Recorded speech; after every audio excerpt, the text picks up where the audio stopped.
राजीव गोयल जी, अश्वनी गर्ग जी, श्री आशीष गर्ग जी, श्री विश्वजीत बंसल जी, ललित खत्री जी और श्री जगदीश बंसल जी, ये सभी आज के कार्यक्रम के आयोजक समिति के अंदर हमने संयोजक बनाए थे। आप सभी व्यापारियों का कार्यक्रम है, सभी व्यापारी इसके आयोजक और संयोजक हैं। मैं निवेदन करूंगा कि सभी अपना अपना स्थान ग्रहण कर लें, क्योंकि आज हमारी संख्या इस बात पर निर्भर करेगी कि इतनी बड़ी संख्या के अंदर हमारी लोकसभा से इतने व्यापारी आज इकट्ठे हुए हैं, तो हमारे केंद्र के माननीय केंद्रीय मंत्री पीयूष गोयल जी ये देखें कि व्यापारियों में भी जागृति आ चुकी है। तो मैं निवेदन करूंगा सभी व्यापारी भाइयों से, जिन्होंने अल्पहार ले लिया, अपना अपना स्थान ग्रहण करें। भारत माता की, भारत माता की। हमारे लिए, भारतीय जनता पार्टी के लिए, दिल्ली की जनता के लिए, दिल्ली के व्यापारियों के लिए जो सदैव तैयार रहते हैं, वो भी हमारे बीच में पहुंच चुके हैं। जोरदार तालियां उनके लिए बजाएं। जैसे ही हमारे बीच में हमारे ऊर्जावान अध्यक्ष श्री वीरेंद्र सचदेवा जी और हमारे आज के मुख्य अतिथि पीयूष गोयल जी हमारे बीच में पहुंच रहे हैं। हमारे बीच में हमारे आज के मुख्य अतिथि श्री पीयूष गोयल जी केंद्रीय मंत्री हमारे बीच में पहुंच चुके हैं और उनके साथ हमारे दिल्ली प्रदेश के ऊर्जावान हमेशा मेरे भाई श्री वीरेंद्र सचदेवा जी हमारे बीच में पहुंच चुके हैं। जोरदार तालियां बजाकर उनका अभिनंदन करें। जोरदार तालियां बजाते रहे, जोरदार तालियां बजाकर उनका अभिनंदन करें।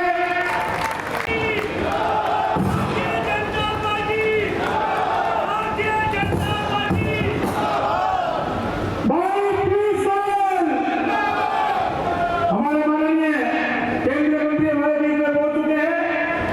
जोरदार तालियां बजाकर और एक बार जोर से जय श्री राम का नारा लगाकर पीयूष गोयल जी को जय श्री राम, पीयूष गोयल जी को जय श्री राम, पीयूष गोयल जी को जय श्री राम। हमारे बीच में हमारे आज के मुख्य अतिथि हमारे केंद्रीय मंत्री पीयूष गोयल जी हमारे बीच में पहुंच चुके हैं। भारत माता की जय श्री राम। सर्वप्रथम मैं माननीय केंद्रीय मंत्री श्री पीयूष गोयल जी का इस पावन धरती पे आगमन का रोहिणी की उत्तर पश्चिमी बहुत बहुत धन्यवाद अदा करते हैं, आभार प्रकट करते हैं, अभिनंदन करते हैं तालियां बजा के। जब से हम व्यापारियों को ये मालूम पड़ा सर कि आप यहाँ आ रहे हैं, तो हम लोगों के हर्ष का ठिकाना नहीं रहा। सब आपसे मिलने के लिए उत्सुक हैं, इच्छुक हैं। एक चार्टर्ड अकाउंटेंट होने के नाते और वाणिज्यिक उद्योग मंत्री होने के नाते जिस प्रकार से आपने अंतर्राष्ट्रीय समस्याओं को, व्यापार को जो जिस मुकाम पे आप लेके गए हैं, हम सब भी अपेक्षा करते हैं कि भारतीय जनता पार्टी सरकार बनाने के बाद हम व्यापारियों के लिए भी निश्चित तौर पे और अगले कदम पे चलेगी। उसके बाद मैं धन्यवाद करता हूं मेरे प्रदेश अध्यक्ष श्री वीरेंद्र सचदेवा जी का। मैं माननीय केंद्रीय मंत्री जी के संज्ञान में डालना चाहता हूं। आज से कुछ समय पहले बवाना इंडस्ट्री एरिया जो कि 1922 एकड़ में बसा हुआ है, आम आदमी पार्टी सरकार द्वारा वहां पर टोल टैक्स लगा दिया गया सर। हर एंट्री एग्जिट पे भस्मासुर खड़े कर दिए गए। अगर किसी भी व्यक्ति को इंडस्ट्री एरिया में एंट्री करनी है तो उसको वहां पर एंट्री शुल्क देना पड़ता था। पार्किंग चार्ज के नाम पर 1922 एकड़ के इंडस्ट्री एरिया को पार्किंग क्षेत्र के रूप में कन्वर्ट कर दिया गया। दिल्ली सरकार उद्योग का गला घोटना चाहती है। ऐसे समय में हम अपने अध्यक्ष श्री वीरेंद्र सचदेवा जी के पास पहुंचे और उन्होंने हमारी समस्या पे संज्ञान लेते हुए तुरंत उन टोल टैक्सों को निरस्त किया। भारतीय जनता पार्टी ने तुरंत उन पर संज्ञान लेते हुए उसको निरस्त किया और टोल टैक्स कोई निरस्त नहीं किया सर। जो दिल्ली सरकार ने एमसीडी में आने के बाद समृद्धि स्कीम के द्वारा हाउस फेस्ट के नोट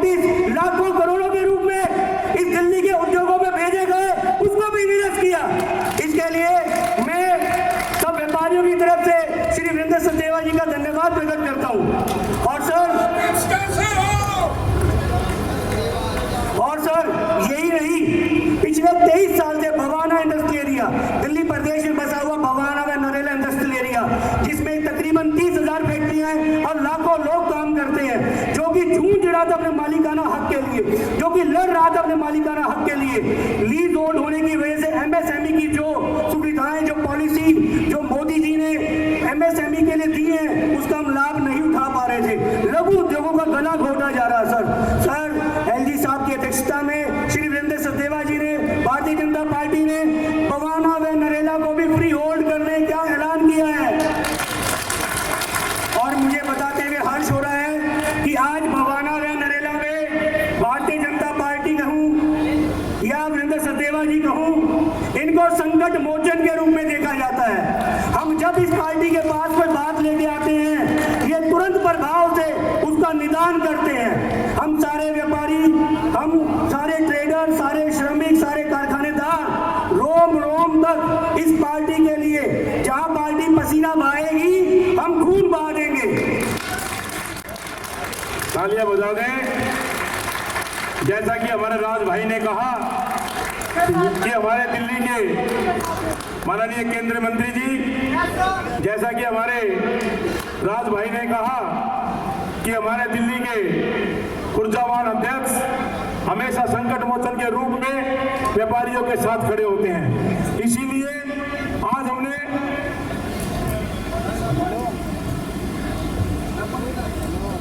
केंद्रीय मंत्री जी, मैं आपके संज्ञान में लाना चाहूंगा कि जैसे कि राज भाई ने हमारे कहा कि हमारे दिल्ली के ऊर्जावान अध्यक्ष वीरेंद्र सचदेवा जी हमेशा संकट मोचन के रूप में व्यापारियों के साथ खड़े होते हैं। इसीलिए आज हमने आपको और हमारे माननीय अध्यक्ष जी को संकट मोचन हनुमान जी का प्रतीक चिन्ह दिया है। ये समय का मैनेजमेंट भी करते हैं। मैं अध्यक्ष जी के बारे में बता दूं, जो समय देते हैं उस समय पर खड़े मिलते हैं। ये हनुमान जी की खासियत है। आपको चरित्र में पढ़ो, उनसे बड़ा मैनेजमेंट करने वाला कोई नहीं है। तो ऐसे हमारे ऊर्जावान अध्यक्ष जो संकट मोचन है और समय का मैनेजमेंट भी बहुत सुंदर करते हैं।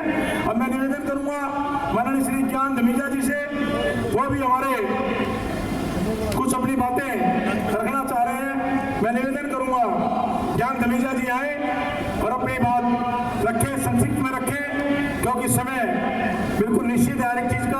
आप आए। आदरणीय पीयूष गोयल जी, केंद्रीय मंत्री तो आप हैं ही सर, लेकिन मैं समझता हूं कि आप जैसे उद्योग मंत्री हैं, आपको उद्योगों की बड़ी समझ है और आप, मैं समझता हूं, व्यापारियों के नेता के हिसाब से ही आप वहाँ सदन में हैं। आपने हमेशा व्यापारियों के हित की बात की है। अभी हम आपसे, क्योंकि जो BIS अभी आया था उसमें आपसे जब हम मिलने फुटवेयर की तरफ से 2-4 मीटिंग आपसे हमारी हुई, तो आपने जो जिस स्वरूप में वो कानून आया था, जितना उसका सरलीकरण आपने किया, उसके लिए आप बधाई के पात्र हैं। एक जोरदार तालियां, क्योंकि डिटेल में जाने का समय अभी नहीं है। जितना सरलीकरण मिलकर कमिश्नर ने, आप लोगों ने उसको लिया, उसके लिए पूरी फुटवेयर इंडस्ट्री, पूरी दिल्ली नहीं, पूरे हिंदुस्तान की आपको धन्यवाद दे रही है। आपका बहुत बहुत धन्यवाद करती है। जोरदार तालियां बजाएंगे इस बात की। बहुत लोगों ने लिस्ट भेजी है कि हमें करना है, हमें करना है, क्योंकि अध्यक्ष जी एक मुख्यमंत्री का ही काम कर रहे हैं, अध्यक्ष जी एक व्यापारी का काम भी कर रहे हैं, अध्यक्ष जी एक भारतीय जनता पार्टी के अध्यक्ष होने का काम भी कर रहे हैं। ऐसे ऊर्जावान अध्यक्ष जी के लिए जोरदार तालियां बजाएं। और मैं, क्योंकि एक लंबी लोग कहना चाहते थे, मैंने उनसे निवेदन किया है कि आप आए। एक हमारे नरेला इंडस्ट्रियल एरिया के हमारे सारे पदाधिकारी ज्ञापन देना चाह रहे हैं। बोलने का समय हमारे पास नहीं है, तो आशीष गर्ग जी से निवेदन है अपने पदाधिकारियों के साथ आकर और एक बार माननीय केंद्रीय मंत्री जी को अपना ज्ञापन दे दें। बोलने का समय हमारे पास नहीं आपका, आप ज्ञापन इनको सौंप दें। मैं इसके बाद निवेदन करूंगा श्री विजेंद्र गुप्ता जी, जो विधायक हरौनी क्षेत्र से, आप आए और अपनी बात को रखें। आप व्यापारी भी हैं, आप हमारे बीच के भी हैं, आप हमारे विधायक भी हैं। इनको और बीच में लो, सीधी भाई के बीच में लो।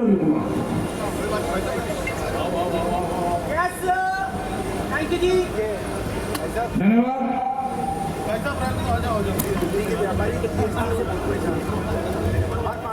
भारत सरकार के केंद्रीय मंत्री देश के व्यापारियों की आवाज़ हर दिल अजीज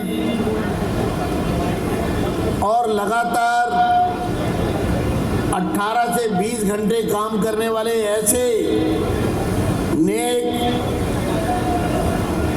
जुझारू, ईमानदार जो हमारे इस कार्यक्रम के लिए विशेष रूप से, जबकि उनका अपना चुनाव है, 20 मई को पोलिंग होनी है मुंबई में, उसके बावजूद वो हमारे आग्रह पर आज दिल्ली पधारे और हमारे इस कार्यक्रम से पहले अभी तक दिल्ली में अपने घर नहीं गए हैं जब से आए हैं सुबह से,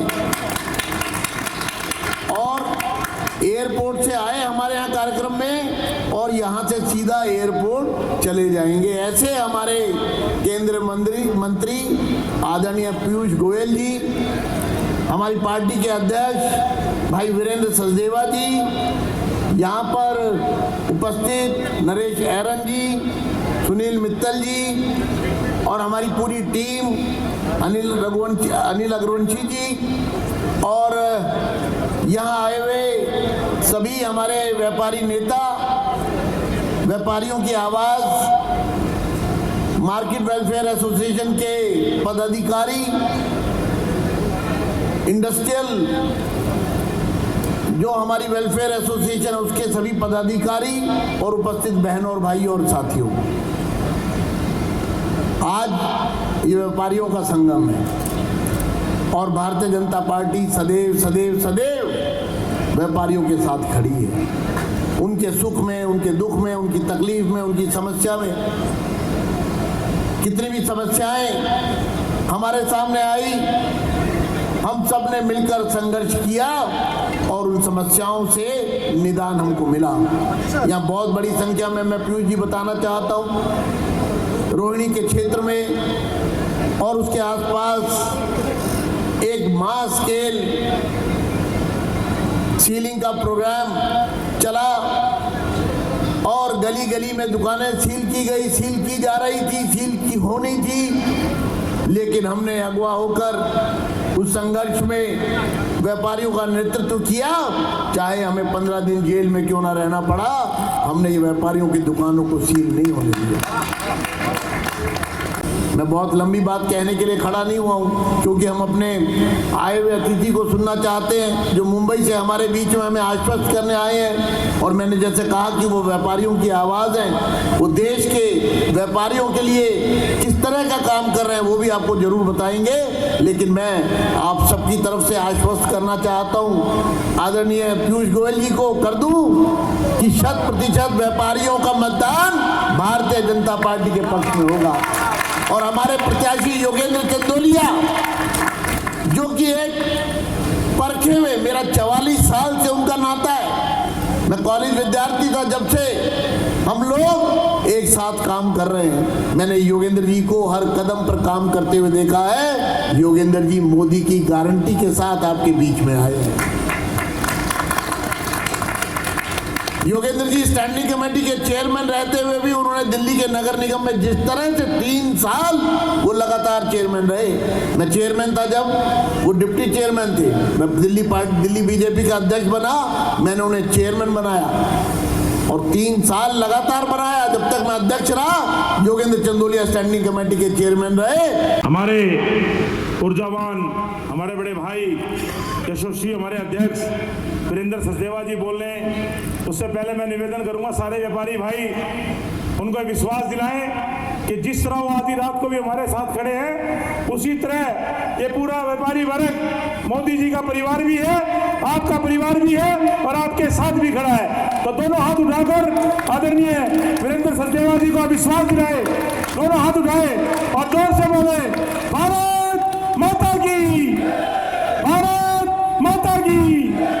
मैं निवेदन करूंगा श्री वीरेंद्र सचदेवा जी, अध्यक्ष दिल्ली प्रदेश भारतीय जनता पार्टी, आप आए और अपने व्यापारी भाइयों का आप शब्दों के माध्यम से मार्गदर्शन करें कि हमें 25 तारीख से पहले और 25 तारीख को कैसे हमें आगे बढ़ना है और कैसे भारतीय जनता पार्टी के हाथ मजबूत करने हैं।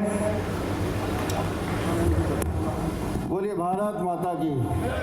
हमारे जिलाध्यक्ष मैंने देखे थे आते हुए, सत्यनारायण जी कहाँ गए? गेट पे तो दिखे मुझे जब मैं बैठा हुआ था। सत्यनारायण जी ऊपर आओ भाई साहब, संगठन है तो हम सब हैं, बाकी तो सब चीज़ें चलती रहेंगी। आइए मंच पर उपस्थित हरदिल अजीज हमारे केंद्रीय मंत्री आदरणीय श्री पीयूष गोयल जी,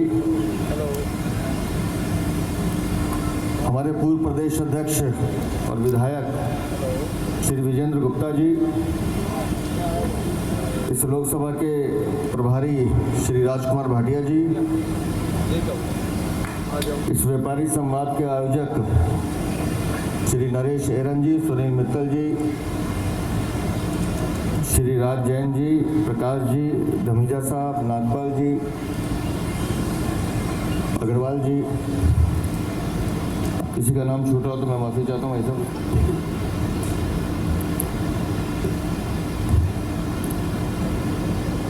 लगभग 35वां वर्ष है मेरा लगातार अपनी पार्टी के लिए काम करते हुए। खुद एक व्यापारी हूँ, प्रिंटिंग का काम है, कई बार आपसे बात भी हुई है। बचपन से जो एक चीज़ समझ में आती थी कि जब जब व्यापारी को परेशानी होगी तब तक भारतीय जनता पार्टी का कोई ना कोई नुमाइंदा आपके साथ आके खड़ा हो जाएगा। जब छोटा था तब भी देखा है और आज भी देखता हूँ। आज जब पूरा देश माननीय प्रधानमंत्री श्री नरेंद्र मोदी जी के नेतृत्व में इस भारत को विकसित भारत बनाने के संकल्प में जुटा है, तो हमारे एक छोटे से निवेदन पर हम व्यापारियों को सुनने और हम व्यापारियों को जो हम सुनना चाहते हैं वो बताने के लिए हमारे केंद्रीय मंत्री हमारे बीच हैं। और मैं दिल्ली के व्यापारियों को तो बधाई देता हूँ, क्योंकि जिस परिस्थितियों में आप काम कर रहे हैं दिल्ली में, अगर मेरे पास कोई सम्मान देने का हो तो मैं सबसे पहले आपका सम्मान दूँ। जहाँ बिजली सबसे महंगी है, जहाँ इंस्पेक्टर राज जबरदस्त आपको तंग करता है,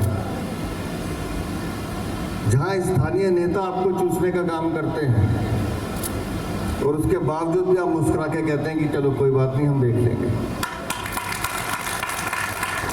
मुझसे कोई कह रहा था लीडर कौन होता है, मैंने कहा लीडर तो व्यापारी होता है, जो अपना व्यापार भी चलाता है, देश भी चलाता है, व्यापार में जो उसके साथ काम कर रहे हैं उनका घर भी चलाता है, उसके बाद भी कहता है कि मैं इस देश के लिए और क्या कर सकता हूँ मुझे बताइए। क्योंकि व्यापारी तो हमेशा हाथ ऐसे रखता है कि बताओ मैं आपके लिए क्या कर सकता हूँ।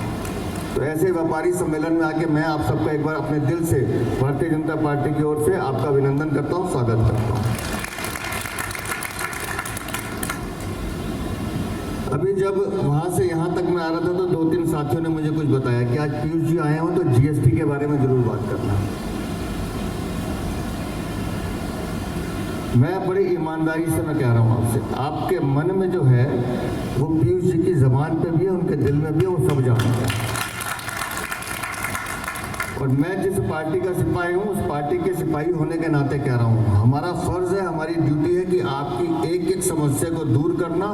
थोड़ा समय लग सकता है लेकिन आपके चेहरे पे मुस्कुराहट आए, आपका व्यापार बढ़े, सुख समृद्धि शांति बढ़े, ये हम सब की कोशिश है, कर्तव्य, और हम करके दिखाएंगे।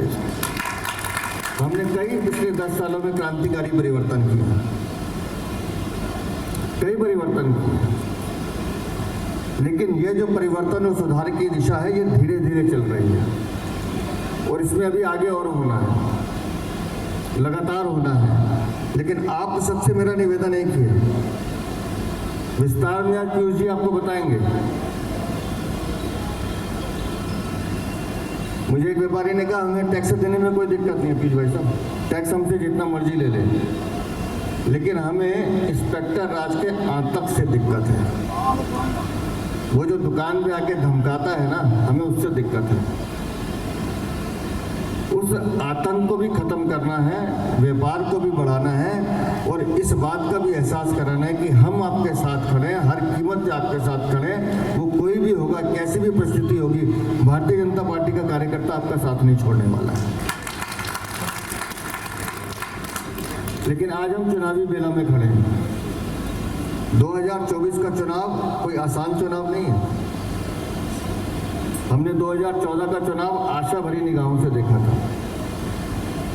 2019 में उन आशाओं को पूरा होते हुए देखा था। लेकिन 2024 में हम जिस विकसित भारत की बात कर रहे हैं, अब उस दिशा में बढ़ने का प्रयास कर रहे हैं और उस प्रयास में हमें आपके साथ की जरूरत है।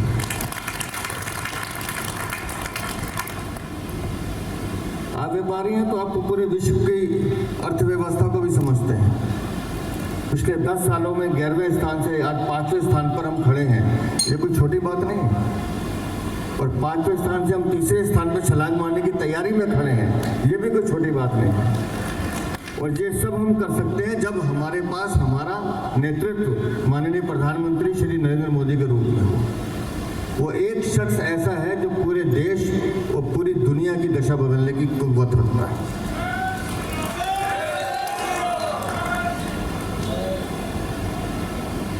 मैं बहुत ईमानदारी से बताऊं, आज आप पूरे विश्व पटल पे एक बार निगाह डाल दीजिए। रूस और यूक्रेन लड़ रहे हैं। इजराइल की स्थिति क्या है, अमेरिका कहाँ खड़ा है, चाइना कहाँ खड़ा है, हम सबको पता है। सब जगह तलवारें खींची हुई हैं। और उन परिस्थितियों में अगर पूरे विश्व की हिम्मत भारत की तरफ आंख उठा के देखने की नहीं हो रही थी, तो उसका कारण है श्री नरेंद्र मोदी। उन सबको पता है कि यहाँ से जवाब 4 गुना तेजी से मिलेगा। ये जो छवि हमने बनाई है पिछले 10 सालों में, छवि आसान नहीं है। लेकिन हम लोग दिल्ली में रहते हैं और दिल्ली में एक ऐसी सरकार देख रहे हैं हम जो भ्रष्टाचार करती पहले है, बताती बाद में है और पकड़े जाने के बाद स्वीकार नहीं करती। हर चीज में पैसे कैसे कमाना, ये से दिल्ली की सरकार से सीखना चाहिए। मैं एक छोटा सा उदाहरण देके बात खत्म करता हूं। एक बहुत ही प्राउड फादर जिसके 3 बेटे थे, विजेंद्र जी, एक बहुत ही प्राउड फादर जिसके 3 बेटे थे, उन्होंने अपने पूरी जीवन में मेहनत करके तीनों बेटों को अच्छे से पढ़ाया। एक डॉक्टर बना, एक चार्टर्ड अकाउंटेंट बना और एक इंजीनियर बना।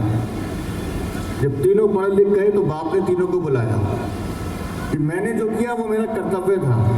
हर बाप यही करता है कि उसके बच्चे अच्छे बने, पर मेरी एक इच्छा है, अब मैं अंतिम समय में हूँ, मेरी जब डेथ हो जाए, मेरा शरीर शांत हो जाए, तो तीनों मेरे शव के ऊपर 1-1 लाख रुपए छोड़ देना। ये मेरी अंतिम इच्छा है। तीनों ने सुना। कुछ दिनों के बाद उन पिताजी का देहांत हो गया। डॉक्टर बेटा आया, उसकी आंखों में आंसू थे, मन में भाव था। उसने 1 लाख रुपए निकाला और अपने पिताजी के शव पर रख दिया और हाथ जोड़ के चला गया, पीछे खड़ा हो गया। चार्टर्ड अकाउंटेंट भी आया, उसने भी अपनी जेब से पैसे निकाले, उसने भी वहाँ रखे, 1 लाख रुपए रखा और वो भी हाथ जोड़ के पीछे चला गया। उसके बाद वो तीसरा बेटा इंजीनियर आया, उसने बड़े ध्यान से उन दोनों गड्डियों को देखा, उसने अपनी जेब में हाथ डाला, एक चेकबुक निकाली, 3 लाख रुपए का चेक काटा, वो 2 लाख रुपए उठाए और चेक रख के चला गया। और दुर्भाग्य से वो आदमी आज दिल्ली का मुख्यमंत्री है। अब आप समझ लीजिए दिल्ली को लूटने की कैसी तैयारी है। वो आदमी अपने घर को नहीं छोड़ रहा है, जिस बंगले में रह रहा है उसको नहीं छोड़ रहा है। कहां से कैसे पैसा कमाया जाए वो उस आदमी से सीखिए। तो इसलिए मैं कहता हूं कि अब हिंदुस्तान और दिल्ली विशेष रूप से कह रहा हूं, दिल्ली एक ऐसी स्थिति पर खड़ी है कि अगर आप 7 सीटों पर माननीय मोदी जी के सिपाही जगा देते हैं, मैं आपको विश्वास दिलाता हूं कि 2025 का होने वाला विधानसभा चुनाव आप में से कोई एक दिल्ली का मुख्यमंत्री होगा, मैं आपको वादा करता हूं। और ये काम हम कर सकते हैं, ये काम हम करके दिखाएंगे, लेकिन उसके लिए आपका साथ चाहिए, आपका प्रयास चाहिए, आपका विश्वास चाहिए। और मुझे उम्मीद है कि आप सब मिलकर भारतीय जनता पार्टी को, माननीय श्री नरेंद्र मोदी को अपना आशीर्वाद और स्नेह देंगे। बहुत बहुत धन्यवाद, बहुत बहुत आभार। बहुत बहुत धन्यवाद हमारे ऊर्जावान दिल्ली प्रदेश के अध्यक्ष बहुत ही बारीकी से आपसे बातें की, आपको बताया कि किस तरह का मुख्यमंत्री आज हम दिल्ली में झेल रहे हैं। यदि आप सभी ने मन से और 25 तारीख को कहीं छुट्टी ना लेकर अपनी वोटें डाली तो आने वाली जो लोग विधानसभा के इलेक्शन होंगे दिल्ली में 25 में, तो आपके बीच में से ही आपका कोई भारतीय जनता पार्टी का मुख्यमंत्री बनेगा। ऐसे ऊर्जावान संबोधन के लिए मैं चाहूंगा एक बार जोरदार तालियां तो बजती हैं जो 24 घंटे आपके साथ खड़े होते हैं।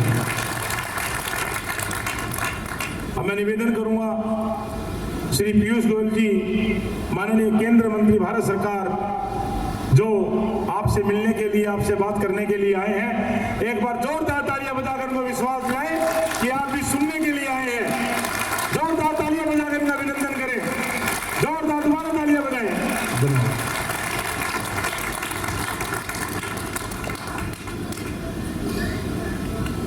मेरे मित्र दिल्ली भारतीय जनता पार्टी के प्रदेश अध्यक्ष और जिनके सेवा के बारे में अभी अलग अलग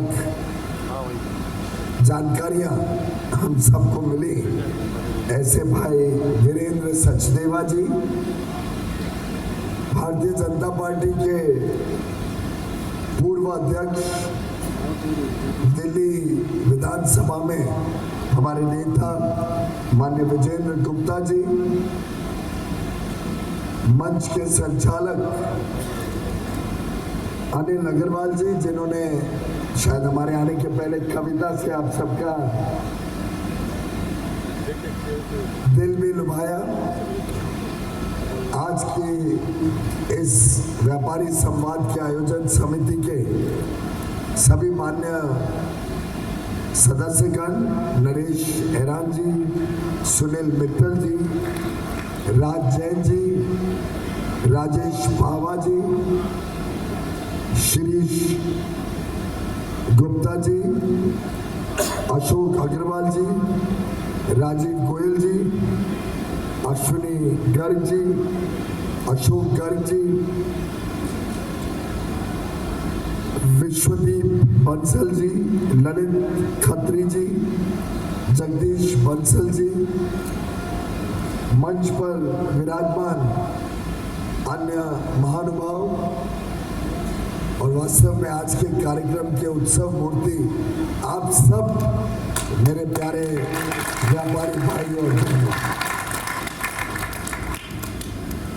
प्रधानमंत्री नरेंद्र मोदी जी के नेतृत्व में भारत ने जो 10 वर्ष में ऐतिहासिक विकास देखा है, उसका अगर सबसे बड़ा लाभ किसी को हुआ है तो वो है देश के 140 करोड़ भारतवासी। समाज का ऐसा कोई वर्ग नहीं है, समाज का ऐसा कोई व्यक्ति नहीं है जिनको प्रधानमंत्री नरेंद्र मोदी जी के 10 वर्ष के कार्यकाल में लाभ ना पहुंचा हो। और मैं ये बड़ी जिम्मेदारी के साथ कहता हूं, जब प्रधानमंत्री नरेंद्र मोदी जी गरीबों का कल्याण करते हैं, जब प्रधानमंत्री नरेंद्र मोदी जी हमारे देश के युवा युवतियों को नए अवसर देते हैं, चाहे वो रोजगार के हो, चाहे वो व्यापार हो, कारोबार हो, उद्योग हो, जब प्रधानमंत्री नरेंद्र मोदी जी किसानों की उज्जवल भविष्य की बात करते हैं, देश को आत्मनिर्भर बनाने में किसानों को और बल देते हैं, जब प्रधानमंत्री नरेंद्र मोदी जी नारी शक्ति के सम्मान में अलग अलग योजनाएं लाते हैं, इन सबको सम्मिलित करें तो इसका बहुत बड़ा लाभ हमारे देश के व्यापार जगत, हमारे देश के उद्योग जगत को होता है। और ये मैं इसलिए कह रहा हूँ कि जैसे जैसे देश के नागरिक सक्षम होते हैं, सशक्त होते हैं, जैसे जैसे प्रधानमंत्री नरेंद्र मोदी जी की योजनाएं देश के हर व्यक्ति को रोजमर्रा की समस्याओं से मुक्त करती हैं। आप याद करिए, बहुत लंबी पुरानी बात नहीं है, प्रधानमंत्री नरेंद्र मोदी जी के आने के पहले भी सरकारें आई, सरकारें गई। 65 वर्ष तक अलग अलग पार्टियों ने राज्य किया, लेकिन एक गरीब व्यक्ति जिसने गरीबी में अपना जीवन बिताया हो, जिन्होंने बहुत सामान्य परिवार में जन्म लेकर रोजमर्रा की मुसीबतें सही, चाहे घर में बिना बिजली रहना हो, चाहे पानी के लिए दूर नदी में जाना हो, चाहे कम पैसे होने के कारण किताबों के लिए रेलवे स्टेशन में चाय की केटल में चाय बेचकर रेलवे यात्रियों को 2 पैसे कमाकर अपने स्कूल की किताबें लेने की बात हो, चाहे माँ को चूल्हे पे दिन रात 400 सिगरेट जितना रोज धुआं अंदर शरीर में लेना और वो कठिनाई सहन करने की बात हो, चाहे बिना शौचालय के अपने बहने माता के दुख दर्द को समझने की बात हो, हर एक विषय से जूझते हुए प्रधानमंत्री नरेंद्र मोदी जी ने एक संवेदनशील व्यक्तित्व जो उनका तैयार हुआ है छोटी आयु में, उन्होंने अपना पूरा जीवन देश को समर्पित कर दिया। 50 वर्ष बेदाग समाज सेवा हो, राष्ट्रीय स्वयंसेवक संघ के एक कर्मठ सिपाही के रूप में हो, चाहे वो राजनीतिक क्षेत्र में प्रवेश करने के बाद पार्टी के कार्यकाल में हो, चाहे वो गुजरात के मुख्यमंत्री का दायित्व और 10 वर्ष से देश के प्रधानमंत्री का दायित्व संभालना हो, हर एक विषय को उन्होंने जो बखूबी निभाया है, अपने कर्तव्य का निर्वहन किया है।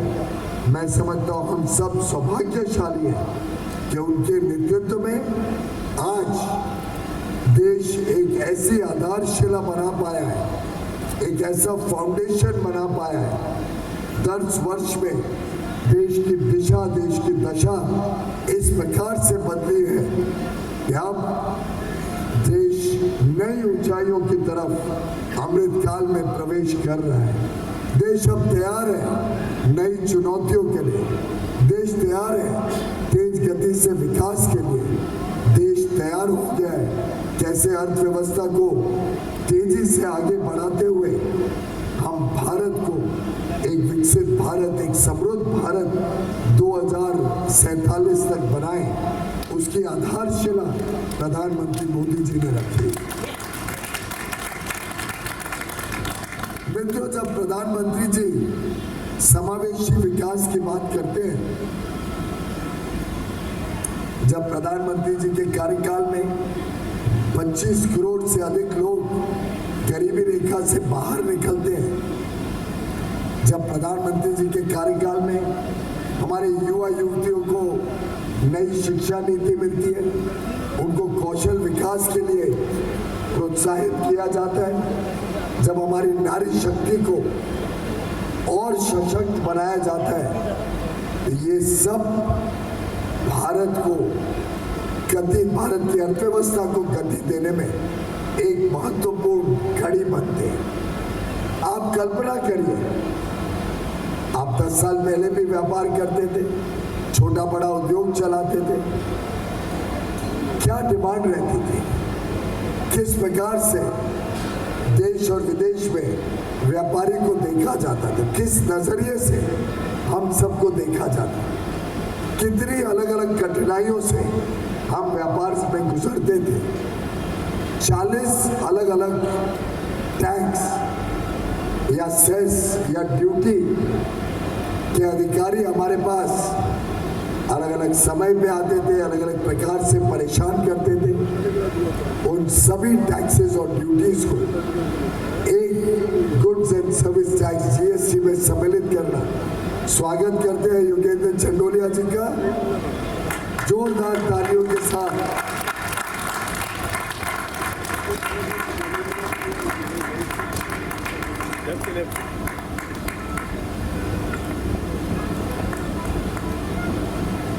मैंने सुना योगेंद्र जी आपकी नॉमिनेशन रैली में एकदम जन सैलाब निकला था। बहुत बहुत बधाई, बहुत बहुत शुभकामनाएं। नॉर्थ वेस्ट दिल्ली में योगेंद्र, देश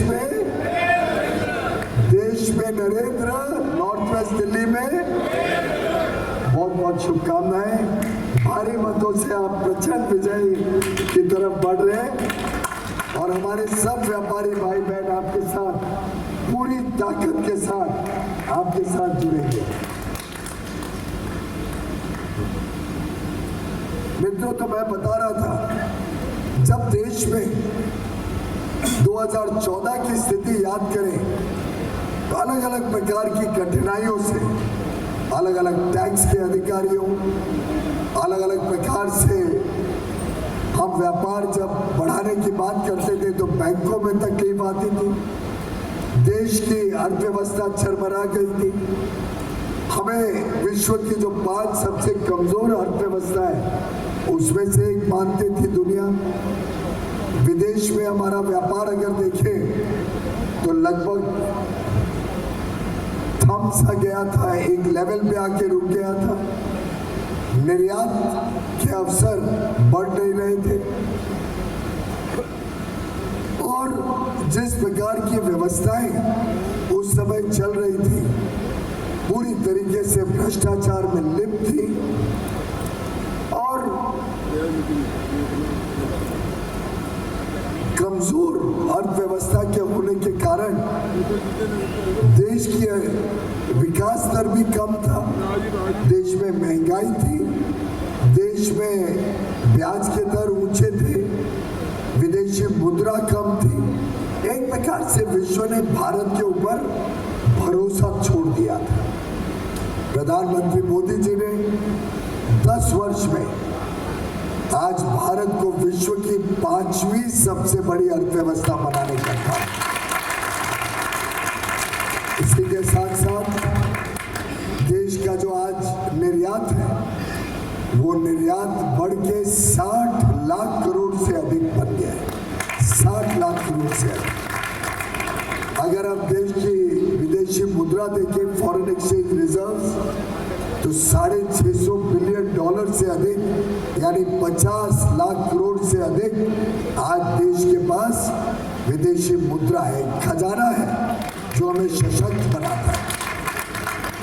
आज पूरा विश्व भारत में निवेश करना चाहता है क्योंकि उन्हें पता है डिमांड भारत में है, विकास भारत में हो रहा है और आगे चल के दुनिया को पता है कि दुनिया की अर्थव्यवस्था भी भारत के ऊपर टिकी हुई।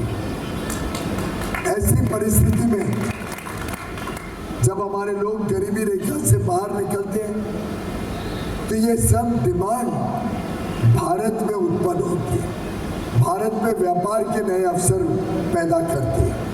जब लाखों करोड़ रुपए भारत में इंफ्रास्ट्रक्चर में इन्वेस्ट होता है, निवेश होता है, तो वो भी भारत की अंदरूनी डिमांड को गति देता है, बढ़ाता है। आखिर आप कल्पना करिए, पहली बार केंद्र सरकार 11,11,000 करोड़ एक वर्ष में इंफ्रास्ट्रक्चर के प्रोजेक्ट्स में खर्च रही है, 11 लाख करोड़। इसके अलावा राज्य सरकारें, दिल्ली को छोड़ दो, दिल्ली में तो भ्रष्टाचार के अलावा कोई और विकास दिखता नहीं है, लेकिन अन्य राज्य सरकारें जब इंफ्रास्ट्रक्चर पे निवेश करती है और केंद्र सरकार का 11 लाख करोड़ को और बल देती है, निजी क्षेत्र इंफ्रास्ट्रक्चर में निवेश करता है, तो लगभग 25 लाख करोड़ रुपए सालाना हम आधारभूत सुविधाएं, इंफ्रास्ट्रक्चर और इंडस्ट्री में निवेश देते हैं। ये निवेश भारत में नए नौकरियों के अवसर पैदा करता है, लोगों की जेब में आमदनी बढ़ती है तो वो खर्चते हैं, उनके खर्चे में पैसे से डिमांड बढ़ती है। साथ ही साथ स्टील, सीमेंट, फर्नीचर, इलेक्ट्रिकल्स, अलग अलग प्रकार की इंडस्ट्री को जब निवेश होता है, इंडस्ट्री में निवेश होता है, इंफ्रास्ट्रक्चर में, तो उद्योग जगत और व्यापार जगत में डिमांड बढ़ती है। और ये एक चक्रव्यूह जिसको मल्टीप्लायर इफेक्ट बोलते हैं। इकोनॉमी में ये मल्टीप्लायर इफेक्ट व्यापार और उद्योग की जगत को और तेज गति देता है। और हम सब जानते हैं, हमारा फुटवेयर इंडस्ट्री के कुछ भाई बोल रहे थे, कोई इलेक्ट्रिकल इंडस्ट्री में, कोई स्टील सीमेंट का व्यापार करता है। अलग अलग जो व्यापारी और उद्योग जगत के लोग यहाँ बैठे हैं, उन्होंने सभी ने देखा होगा पिछले 10 वर्ष में कितनी तेज गति से, और चाहे कोविड की महामारी आई हो, चाहे दो युद्ध चल रहे हो, उसके बावजूद आज देश में व्यापार और उद्योग बहुत तेज गति से आगे बढ़ रहा है। और आने वाले अमृतकाल के 25 वर्षों में, अब 23 वर्षों में ये गति और तेज होने वाली है। और ज़्यादा डिमांड आपके व्यापार की, आपके उद्योग के काम की और ज़्यादा डिमांड भी बढ़ेगी, आपको और मौके भी मिलेंगे, आप और बढ़ सकते हैं, आगे जा सकते हैं।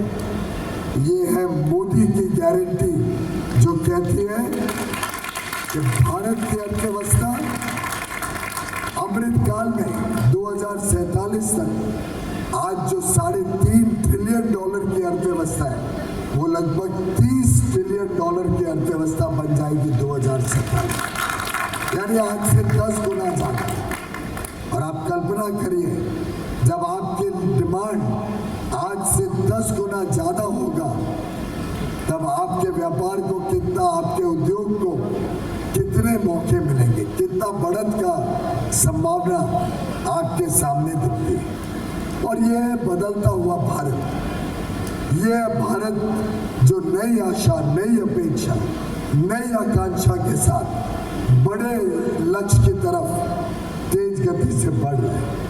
और मित्रों, ये तभी संभव है जब देश की सीमाएं सुरक्षित हो, ये तभी संभव है जब एक ईमानदार नेतृत्व देश में हो, ये तभी संभव है जब देश में एक निर्णायक नेता हो जो बड़े फैसले लेने में सक्षम, जो बड़े कठोर भी फैसले लेने पड़े तो ले सकता, जो भ्रष्टाचार के खिलाफ लड़ाई लड़ सकता, जो तुष्टीकरण की राजनीति को समाप्त करने के लिए ताकत रखता, जो परिवारवाद को देश में समाप्त करने के लिए जिसमें हौसला बुलंद हो। और ऐसा नेता आज भारत में सिर्फ और सिर्फ नरेंद्र मोदी है। वैसे तो आज हमें पता भी नहीं है कि मोदी जी के सामने कौन खड़ा है।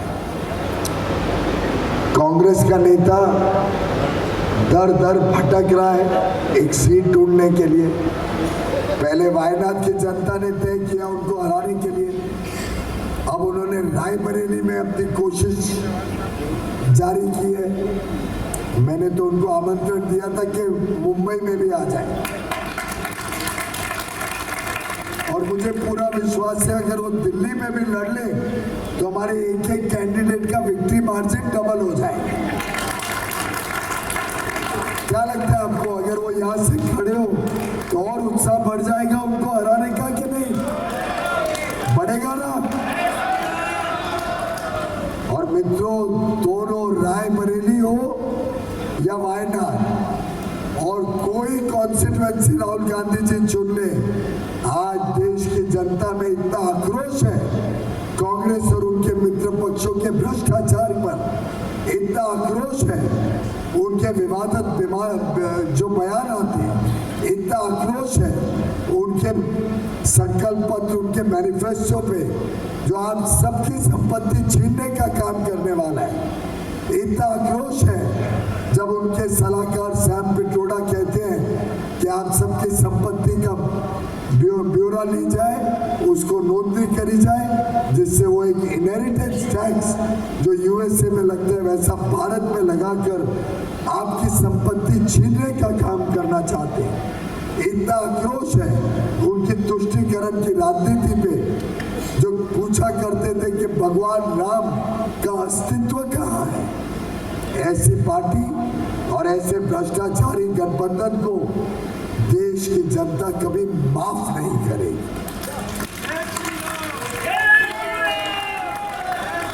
जिन लोगों ने प्रभु श्री राम की प्राण प्रतिष्ठा को बहिष्कार किया, क्या आप ऐसी पार्टी को कभी वोट दे सकते हैं?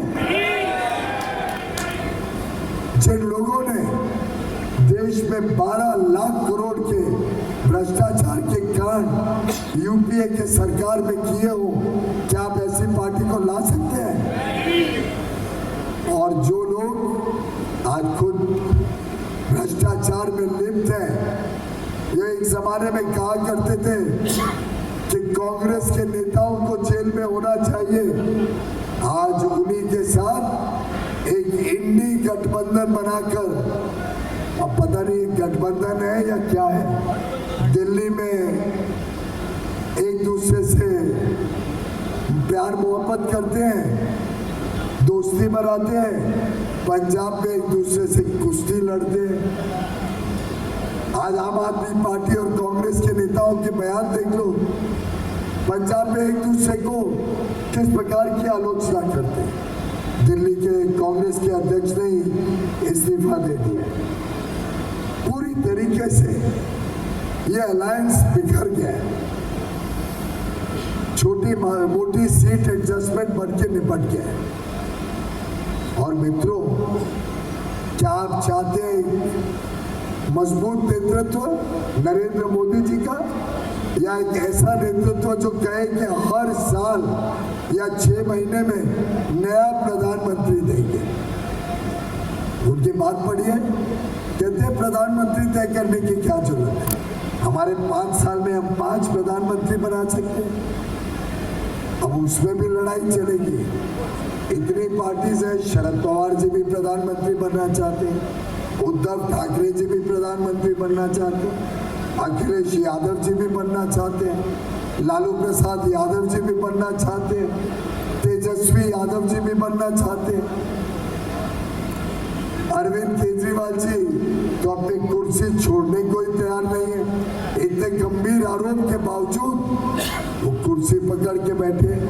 मेरे तो कल्पना के बाहर है, जो व्यक्ति हजारों करोड़ रुपए का इतना बड़ा स्कैंडल करे, इतना बड़ा स्कैम करे, वो एक दिन भी कैसे दिल्ली के मुख्यमंत्री के रूप में काम कर सकते हैं। और दिल्ली की जनता आज देख चुकी है कि आम आदमी पार्टी ने विकास का कोई कार्य नहीं किया। आम आदमी पार्टी सिर्फ और सिर्फ या तो शीश महल बना सकती है, या भ्रष्टाचार लेकर का हो, अलग अलग टेंडर्स में भ्रष्टाचार हो, उसके अलावा उन्होंने दिल्ली के लिए कोई सेवा कार्य नहीं। व्यापारियों को तंग करने का हर संभव कदम उठाए। और मेरा मानना है कि आज दिल्ली के व्यापारी भाई बहनों या दिल्ली की आम जनता, सभी ने पूरी तरीके से आम आदमी पार्टी को परख के देख लिया कि कितने खोखले हैं इनके वादे, कितना खोखला है इनका काम, कितना खोखला है इनके कार्य की पद्धति। मुझे अभी भी याद है, एक बार मैं स्टार्टअप इंडिया देखता हूँ, केंद्र सरकार के योजना जिसके तहत आज देश में विश्व की तीसरी सबसे बड़ी स्टार्टअप इकोसिस्टम भारत में बनी है। प्रधानमंत्री मोदी जी ने स्टार्टअप इंडिया शुरू किया था आज से 8 साल पहले, और आप देखिए 8 साल में 450 से बढ़ के 1,20,000 स्टार्टअप भारत में बन गए। पीछे दिल्ली सरकार ने एक बिजनेस ब्लास्टर्स करके स्कीम घोषणा करी। मुझे भी लगा चलो अच्छी बात है, दिल्ली सरकार भी देर आए दुरुस्त आए, ये भी कुछ सहयोग देगी स्टार्टअप्स को। रोज इश्तिहार आते थे पेपर में, न्यूज़पेपर में, टेलीविजन में, सोशल मीडिया में, बड़े बड़े इश्तिहार, बिजनेस ब्लास्टर्स, हम युवा युवतियों को मदद करेंगे, मुझे लगता है 300-400 करोड़ रुपए के इश्तिहार तो कम से कम उस स्कीम के हो गए होंगे बिजनेस ब्लास्टर्स के। और जब स्कीम खुली तो मैंने देखा ये तो 60 करोड़ रुपए की स्कीम है। 60 करोड़ मित्रों, 60 करोड़। प्रधानमंत्री मोदी जी ने स्टार्टअप्स के लिए 10,000 करोड़ दिए और दिल्ली सरकार 60 करोड़। और प्रधानमंत्री मोदी जी ने 10,000 करोड़ की स्कीम पे 20 करोड़ के इश्तिहार नहीं दिए होंगे और इन्होंने 60 करोड़ की स्कीम पे 300 करोड़ के इश्तिहार नहीं दिए। आप कल्पना करिए कि सरकारी खजाने का कितना दुरुपयोग। और दिल्ली की स्कीम के इश्तिहार मुंबई और गोवा और तमिलनाडु और गुवाहाटी में, जहां कोई भी व्यक्ति उस स्कीम का लाभ भी नहीं ले सकता। 60 करोड़ की स्कीम दिल्ली के विद्यार्थियों के लिए, पता नहीं आज तक दिया भी है कि नहीं दिया है, उसकी भी जरा छानबीन करके मुझे बताइए क्या दिया। और सैकड़ों करोड़ रुपए उठा के इश्तिहार में लगा दिए। मित्रों, ये एक ऐसी फेल्ड सरकार दिल्ली की है, ऐसा फेल्ड गठबंधन आम आदमी और कांग्रेस ने जो जरा भी नैतिकता नहीं रखता। एक गठबंधन जिसका ना तो कोई नेतृत्व है, ना तो कोई नेता है, ना कोई नीति है, ना कोई नियत है, ना कोई औचस्व है जनता के पास जाने का, क्योंकि ये सिर्फ और सिर्फ अपने लाभ के लिए, जनता को भ्रमित करने के लिए एक सीट एडजस्टमेंट कर रही है। सिर्फ मोदी जी को हराने के लिए सीट एडजस्टमेंट की है, लेकिन भारत की जनता इतनी समझदार है कि मुंह तोड़ जवाब देके दिल्ली की 7 सीटें भारतीय जनता पार्टी के झोली में डालेगी। 7 सीटों पर प्रचंड बहुमत से प्रधानमंत्री नरेंद्र मोदी जी को आशीर्वाद देगी। दिल्ली का एक मतदाता ऐसा नहीं होगा जो चाहेगा कि प्रधानमंत्री मोदी जी के साथ एक आहुति ना दे इस यज्ञ में जो भारत को नई ऊंचाइयों तक लेके जाने वाला है। मैं समझता हूँ हर एक व्यापारी, हर एक छोटा बड़ा उद्योग से जुड़ा व्यक्ति, गरीब हो या मध्यम वर्गीय, नारी हो या पुरुष, युवा युवती हो या हमारे बुजुर्ग, देश का 140 करोड़ जनसंख्या, देश के 140 करोड़ देशभक्त आज प्रधानमंत्री मोदी जी के साथ खड़े हैं। प्रधानमंत्री मोदी जी को और हिम्मत और ताकत और बल देने के लिए आज पूरा देश एक स्वर में कहता है, जो राम को लाए हैं, जो राम को लाए हैं, जरा इतनी आवाज करिए कि लोक कल्याण मार्ग तक सुनाई दे।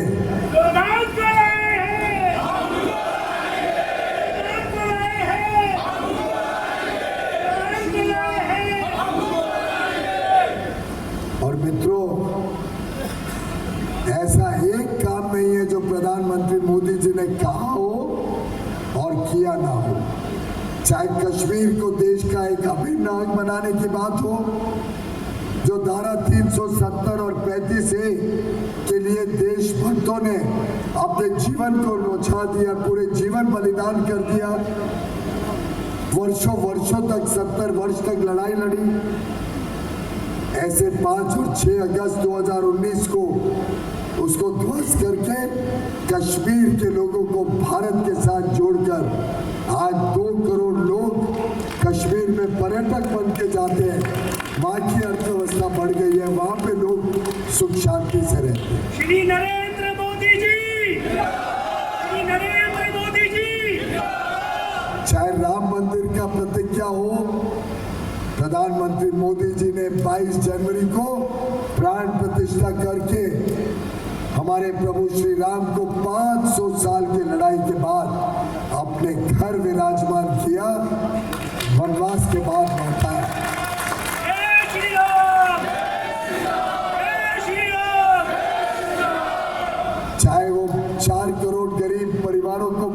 कर देने की बात हो या 250 करोड़ वैक्सीन कोविड में लोगों को लगाकर लाखों करोड़ों लोगों का जीवन बचाने का काम हो, चाहे 80 करोड़ लोगों को मुफ्त में राशन देने का मोदी की गारंटी हो, चाहे वो 55 करोड़ लोगों को आयुष्मान भारत के तहत मुफ्त में स्वास्थ्य सेवा देने की बात हो, 11 करोड़ से अधिक परिवारों घरों में मुफ्त में इज्जत घर देके हमारी नारी शक्ति का सम्मान करने की बात हो, या हमारी माता बहनों को चूल्हे से मुक्त कर 11 करोड़ से अधिक आज उज्ज्वला योजना के तहत नए गैस के मुफ्त में कनेक्शन देने की बात हो।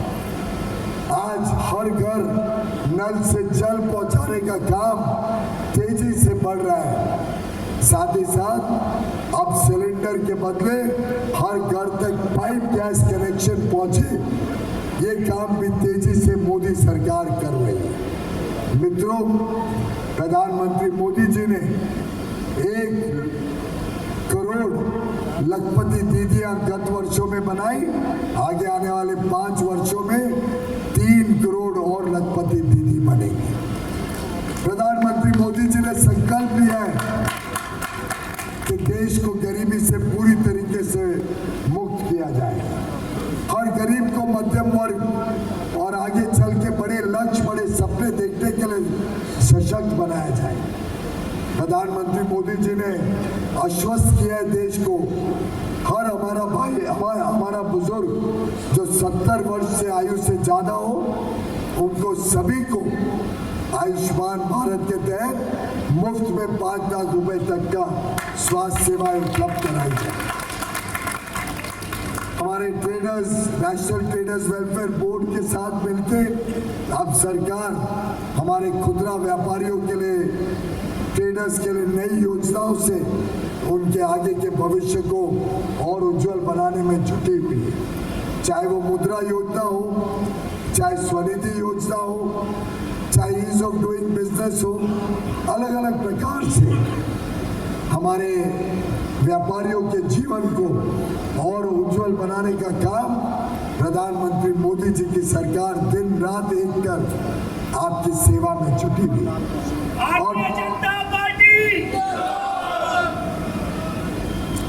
और प्रधानमंत्री मित्रों पहले नेता है जिन्होंने लाल किले के प्राचीर से सभी व्यापारी और उद्योग जगत के भाई बहनों का धन्यवाद किया कि आपकी वजह से ये देश आगे बढ़ रहा है, लोगों को नौकरियां मिल रही है, रोजगार मिल रहा है, देश की अर्थव्यवस्था को ताकत मिल रही है। बजट में आपका धन्यवाद किया कि आपकी वजह से जो टैक्स कलेक्ट होता है उसके कारण गरीबों का कल्याण हो पा रहा है, नारी शक्ति का स्वाभिमान बचा पा रहा है। प्रधानमंत्री मोदी जी ने आपके एक एक पाई का, एक एक पैसे का जो आप टैक्स के रूप में देते हो, ईमानदार इस्तेमाल किया, जिससे देश आगे बढ़े, देश के हमारे गरीब भाई बहनों का जीवन उज्जवल। और मैं समझता हूँ टैक्स पेयर को तभी दुख होता है जब आपके दिया हुआ टैक्स से अरविंद केजरीवाल जैसे भ्रष्ट नेता भ्रष्टाचार करके आपके टैक्स का बेईमानी से उपयोग करते हैं।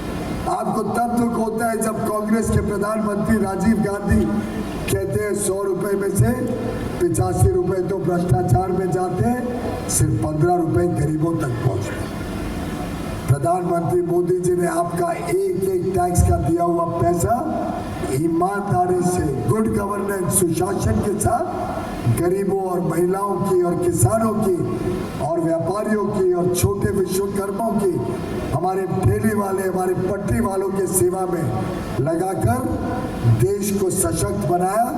आपके व्यापार और उद्योग को आगे नए अवसर मिले, ज्यादा अवसर मिले, प्रगति हो, उसके लिए काम करने के लिए देश के अंदर ढेर सारी योजनाओं के साथ आपके जीवन को, आपके व्यापार को सरल बनाने का काम किया और मौके मिले इसको सुनिश्चित किया। मुझे पूरा विश्वास है 25 मई को आप सब पूरी ताकत के साथ मेरे भाई योगेंद्र चंदोलिया जी को नॉर्थ वेस्ट दिल्ली से भारी मतों से जिताएंगे और एक एक व्यापारी अपने आप में बहुत ताकत रखता है। आप स्वयं का वोट, आपके परिवार का वोट, आपके मित्रों का वोट, आपके पड़ोसियों का वोट, आपके सप्लायर का वोट, आपके क्लाइंट का वोट, पूरा जो इकोसिस्टम व्यापार के साथ जुड़ा है वो पूरी ताकत के साथ 25 मई को सुबह गर्मी के दिन है, सुबह पहले मतदान फिर जलपान, अपने कॉलोनी में अपने घर के पास आप सब मिलके पोलिंग स्टेशन पर जाकर भारी संख्या में मतदान करेंगे। क्योंकि ये जो आक्रोश है भ्रष्टाचार के खिलाफ, ये जो आक्रोश है तुष्टीकरण के खिलाफ, ये जो आक्रोश है परिवारवाद के खिलाफ, ये मौका है 25 तारीख को। हम सबका कर्तव्य है, हम सबकी जिम्मेदारी है, हम इस आक्रोश को मतपेटी में कमल का बटन दबाकर आप भारतीय जनता पार्टी और नरेंद्र मोदी को विजयी बनाएं। चाहे चंदोलिया जी हो, नॉर्थ वेस्ट दिल्ली से या नॉर्थ मुंबई से मैं हूं, हम सब निमित्त हैं। हम सब मोदी जी के समर्थन में आपके प्रतिनिधि बनकर जब जाएंगे तो प्रधानमंत्री मोदी जी को आपका आशीर्वाद पहुंचाने का काम करेंगे। आपका एक वोट सीधा मोदी जी की झोली में जाने वाला है। मेरा आप सबसे कर्तव्य अनुरोध है, आप सबसे मैं हाथ जोड़ के प्रार्थना करता हूं कि आप सब चूक ना करें। एक वोट महत्वपूर्ण है, एक वोट की अपनी ताकत है। आप सब पूरी ताकत के साथ पूरी संख्या में भाजपा को वोट दें, प्रधानमंत्री नरेंद्र मोदी जी को ताकत दें कि आगे आने वाली अमृत काल में देश नई ऊंचाइयों पर जाए, एक विकसित और समृद्ध भारत हमारे आगे आने वाली पीढ़ियों को की सेवा कर सके और भारत एक विश्व गुरु बने। बहुत बहुत धन्यवाद। भारत माता की, भारत माता की। चंदोलिया जी को विजयी बनाने के लिए जय घोष दे। जय श्री राम, जय जय श्री राम। बहुत बहुत धन्यवाद। और 2 मिनट जो हमारे यहाँ से लोकप्रिय उम्मीदवार हैं उसके लिए मैं केंद्रीय नेतृत्व का भी और भारतीय जनता पार्टी दिल्ली प्रदेश के अध्यक्ष का भी बहुत बहुत धन्यवाद करेंगे कि इन्होंने योगेंद्र चंदोलिया जैसे उम्मीदवार को हमारे को दिया। दीपक सैनी जी हमारे बीच में हैं, उनको सुनेंगे, उसका भोजन प्रसाद ग्रहण करके जाएंगे। मैं निवेदन करूंगा योगेंद्र चंदोलिया जी से कि उनका स्वागत राज जैन जी और भाई भारतीय जनता पार्टी के वरिष्ठ नेता और केंद्रीय मंत्री भारत सरकार आदरणीय पीयूष गोयल जी ने आज मेरे लोकसभा क्षेत्र में आकर दिल्ली के प्रबुद्ध नॉर्थ वेस्ट लोकसभा के व्यापारियों को संबोधित किया। मैं उनका आभार व्यक्त करता हूं। अपने व्यस्त समय में से उन्होंने मेरे लिए आप व्यापारियों को अपील की है।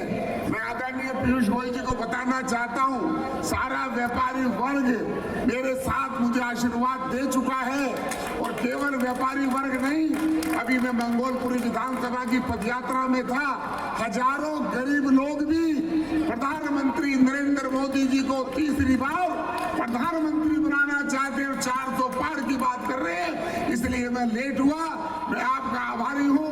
हमारे प्रदेश अध्यक्ष वीरेंद्र सचदेवा जी, हमारे पूर्व अध्यक्ष भाई विजेंद्र गुप्ता जी, भारतीय जनता पार्टी के हमारे सभी कार्यकर्ता और मेरे नॉर्थ वेस्ट लोकसभा के सभी व्यापारी बंधुओं का मैं आभार व्यक्त करता हूं। इतनी बड़ी संख्या में आकर आपने हमारे प्रिय नेता पीयूष गोयल जी के विचारों को सुना और उनके विचार सुनने के बाद मैं मानता हूं आपकी स्पीड भी उसी प्रकार हो जाएगी जो नरेंद्र मोदी जी की वंदे मातरम ट्रेन चलती है, जो बुलेट ट्रेन चलती है। 25 तारीख तक आप घर घर जाकर नरेंद्र मोदी जी को प्रधानमंत्री बनाने के लिए आज संकल्प लेकर यहाँ से जा रहे हैं। और मैं आदरणीय पीयूष गोयल जी को विश्वास दिलाना चाहता हूँ, हमारे प्रदेश अध्यक्ष वीरेंद्र सचदेवा जी के नेतृत्व में दिल्ली की 7 सीटें नहीं जीतेंगे, बल्कि लाखों 50 लाख के मार्जिन से